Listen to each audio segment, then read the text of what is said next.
Late, Senator Judge Padilla, you may proceed when you're ready, sir. You have 2 minutes. Maraming salamat po, Ginoong tagapamahal ng hukom. Meron lang po ako mga tanong. Maiksi lang po ito. Saan po kayo pinanganak? Sa Nueva Ecija po, Your Honor. Nueva Ecija. Opo. Saan po kayo nakatira ngayon? Sa Manila po. Manila. Saan po kayo nag-aral? Central Luzon State University po, ng accountancy, and then Saan Arellano po, University ng Juris Doctor po. Okay.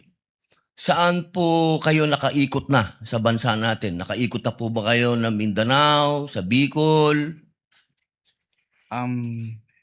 Marami na po akong naikutan, hindi ko na po maalala lahat, Your Honor. Opo. Kayo po ba yung nakarating na sa BARM? Yes po, Your Honor. Opo. Saan po sa BARM? Sa Sulu? Sa Basilan? Maguindanao? Hindi niyo po matandaan? Hindi Mauubos ko po po yung oras ko. matandaan, Your Honor, kung saan. Bicol po. Nakaikot na po kayo sa Bicol? Yes po, Your Honor. Saan po sa Bicol? Sa Camarines Norte? Sa Camarines Sur po. Sur? Sa Norte, hindi pa po. Hindi ko po maalala kung Nakaikot na po kayo sa mga bundok. Saan po, Your Honor? Mga bundok. Yes po, Your Honor. Nakita niyo na po ba ang pangangailangan ng mga tao sa malayong lugar? Katulad ng gamot. Katulad po ng pagkain. Wala naman po akong na-observe, Your Honor. Ayun, wala. Hindi po kayo exposed. Exposed po ba kayo sa threat ng terrorism sa bansa natin? Nabalitaan niyo po ba ang ISIS, ang NPA, ang Abu Sayyaf? Exposed po ba kayo doon sa mga balita? Sa news po, may Sa mga news. nabalitaan po ako, Your Honor. Opo. Alam niyo po ba na kung gaano nakagrabe ang terrorism? Wala po akong threshold, Your Honor, to determine that. Wala po. Pero kayo po ang humahawak ng investigasyon patungkol sa confidential fund. Tama po ba? Hindi po siya investigation, evaluation po. Evaluation. Nako, tama-tama. Ibig po sabihin, kahapon po, sinabi ninyo na gumawa lang kayo ng preliminary investigation. Tama po ba? Preliminary inquiry. Hindi po. Part po siya ng process namin na mag-issue po kami ng AOM. Opo. So, ibig po sabihin, kahapon kasi narinig ko parang yung ginawa nyo, preliminary lang.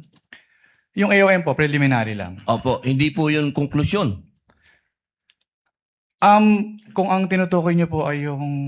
Meron po kasing provision as to the joint circular as to tinatawag na prima facie. Pakisagot na lang po kung conclusion ba po yun? Final? Hindi po kasi we require So, hindi them. po final. Based Boss, on the AOM po, konti lang po oras ko, hindi po final. sa AOM po, yung AOM po hindi po final. Hindi po final. Opo. Kayo po ba ay naniniwala na ang mga confidential agent ay dapat magpakilala? Sabihin ng kanilang mga totoong pangalan? Wala pong provision as to that po sa joint circular, Your Honor. Opo. Kayo po mismo, palagay niyo po, sa personal po ninyong pagkakaintindi, ang mga confidential agent dapat po bang magpakilala? Since that calls for an opinion, hindi po ako authorized to express that, Your Honor. Ano pong definition niya ng confidential? Based on the joint circular po, ang confidential expenses ay yung... Hindi po expenses, confidential lang po. Bilang kayo po ay abogado, ano pong pagkakaintindi niyo sa confidential? classified po, Your Honor. Okay. Boss, sa next na lang po akong round. Thank you, Senator Salamat Judge po. Padilla. You may avail of the second round. Next would be Senator Judge Marcos. You are recognized, ma'am. You may proceed when you're ready. You have 2 minutes. Thank you very much, Presiding Judge.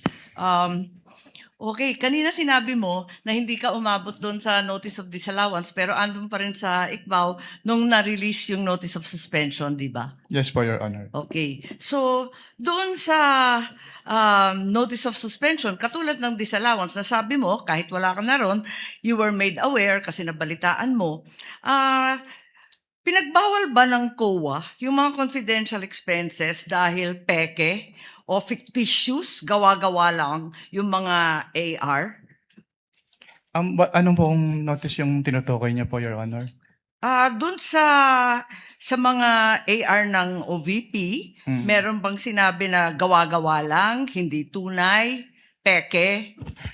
Dahil hindi po yan yung focus ng audit namin, wala po kaming basis para magkaroon ng findings po doon sa mga sinasabi niyo. So ang sagot, no. Walang sinasabi na fictitious yung AR. At doon sa AOM, pati sa suspension, gano'n na rin sa ND, sinabi ba ng COA na yung AR and documentary evidence of payments, yung DEP, peke, falsipikado, huwad? Since hindi po yan yung focus ng audit po namin, wala po kaming findings about that, Your Honor. Sinabi ba doon na palsipikado yung DEP at saka yung AR? Na it was forged, kumbaga? Wala pong ganong findings, Your Honor. Wala rin, di ba? At doon sa mga pangalan ng mga recipient ng award, tama ba ako sa pagkaintindi na hindi rin sinita ng COA yung mga kakaibang pangalan tulad ng Mary Grace Piatos, Andy Lim, etc. Ang sinabi at binanggit talaga ng COA ay yung mga datos na hindi tumutugma. Tama ba? Since what we do is compliance audit po at wala namang provision yung circular as to the use of aliases, yes po, wala po kaming findings about Kasi that. sabi mo nga, neither allowed nor prohibited. Tama po. So, doon sa AOM at sa notice of suspension, the names of these reward recipients was never raised by COA. Di ba? Yes po. Tama. Dahil nangyayari talaga na kakaibang pangalan ang binibigay kapag confidential or intelligence fund. Kaya isa pang tanong ko, dun sa notice of suspension, pati na rin sa ND, ang pagkaintindi natin, final ba ito o hindi? Kapag sinabi po kasing notice of disallowance under the joint circular, meron na pong obligation to restitute agad. Tama, final siya sa COA. Pero kahit ang desisyon ng COA, pwedeng dalhin sa Supreme Court para maging pinal na pinal. Di po ba? I-clarify ko lang po, kapag dumating na po kasi sa Supreme Court, ang tanging ground na lang po dyan ay grave abuse of discretion amounting to lack or excess of jurisdiction. So wala na pong kinalaman po yung factual matters.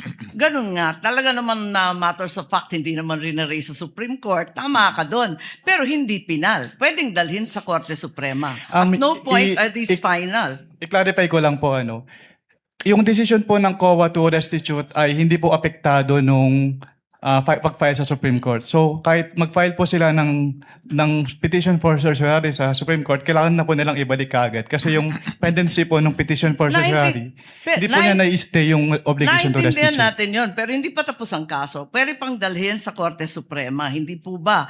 At saka dun sa notice of suspension, balikan ko lang, was there a finding na ginamit sa pansarili yung mga confidential funds ng OVP?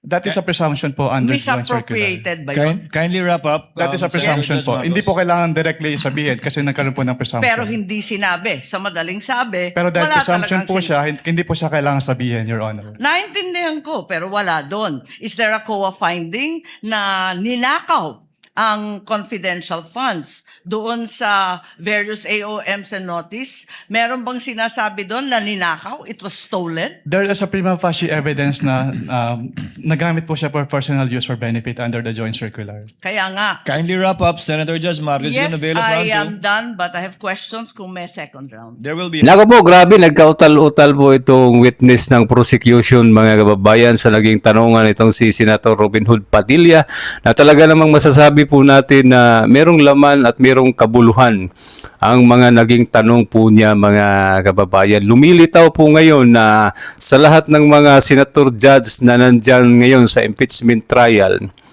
si Senator Robin Hood Padilla ang pinakamatalinong senator judge, mga kababayan. O, di ba? Kasi bago po itong interjection ni Senator Robin Hood Padilla, mga kababayan, nauna na pong nagtanong itong si Senator Rapi Tulfo, si Kiko Pangilinan, si Ontiveros. Pero yung mga naging tanong po nila, mga kababayan, masasabi po natin na hindi naman nakakatulong. Hindi naman wala namang kabuluhan at parang wala lang, mga kababayan. Parang yung mga naging talungan po nila ay parang pinipili lang po nila, mga kababayan. O, di ba? Di gaya po nitong si Senator Robin Hood Padilla na talagang tutumbukin ang dapat tumbukin, mga kababayan. Ganyan ang klase ng isang senator judge na may pakinabang sa impeachment trial. O, di ba? Di gaya dyan sa isa na katabi ng presiding officer na wala namang pakinabang, mga kababayan. Kaya sa mga tanga na mga nangungutya kay Senator Robin Hood Padilla na kasi bobo na na senator, pero ngayon, nakita po ninyo, lumilitaw na si Senator Robin Hood Padilla ang pinakamatalinong senator judge dyan sa impeachment trial. O, di ba? Naobserbahan po natin sa mga nagdaang impeachment trial, yung tanong lagi ni Senator Robin Hood Padilla ang merong kabuluhan. No. Kaya sino ngayon ang ob-ob? Oh. Di ba? Kaya saludo po ako sa inyo, sir, at tuloy lang po, wag ninyong pansinin ang mga tangang nangungutya po sa inyo kasi malinaw po sa amin na ikaw ang senator judge na merong talas sa kaisipan at pinakamatalinong senator judge ngayon sa impeachment trial. O, di ba? Kaya, yan, panis kayo, supalpal kayo. Nanginginig at nangangatog itong witness ninyo na walang personal knowledge karamihan.